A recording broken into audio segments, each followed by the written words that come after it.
ഞാനിപ്പോ നിൽക്കുന്നത് കിൽക്കനിയിലെ saint കാനീസ് round ടവറിന്റെ മുകളിലാണ്. ഈ റൗണ്ട് ടവറിന്റെ മുകളിൽ നിന്നാലുണ്ടല്ലോ മോനെ, കിൽക്കണി ടൗൺ മൊത്തം ദേ കാണാം. ദേ ഇത് കണ്ടോ? നിങ്ങൾക്ക് കിൽക്കണി വിസിറ്റ് ചെയ്യാൻ പ്ലാൻ ഉണ്ടോ?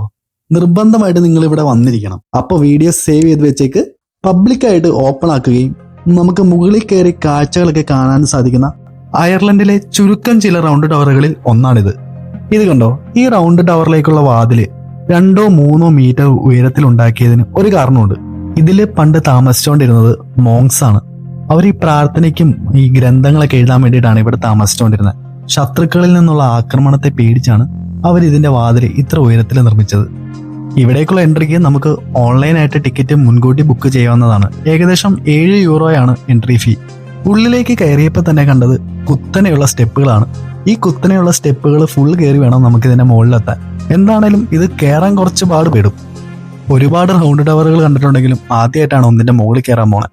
അങ്ങനെ മുകളിൽ ഒരുവിധം കയറി പറ്റി. പക്ഷെ മുകളിൽ നിന്നുള്ള വ്യൂ ഒരു രക്ഷയുമില്ലാത്തായിരുന്നു. കിൽക്കണി ടൗൺ നമുക്ക് ഇത്ര സൂപ്പറായിട്ട് കാണാൻ പറ്റുന്ന മറ്റൊരു സ്പോട്ടില്ല കേട്ടോ. ഫേമസ് ടൂറിസ്റ്റ് സ്പോട്ടുകളായ കിൽക്കണി കാസിലും സെന്റ് മേരീസ് കത്തീഡ്രലും എല്ലാം നമുക്ക് ഇവിടെ നോക്കിയാൽ കാണാൻ പറ്റും. കിൽക്കണി വരുന്നവർ എന്താണേലും ഈ എക്സ്പീരിയൻസ് മിസ്സാക്കല്ലോ.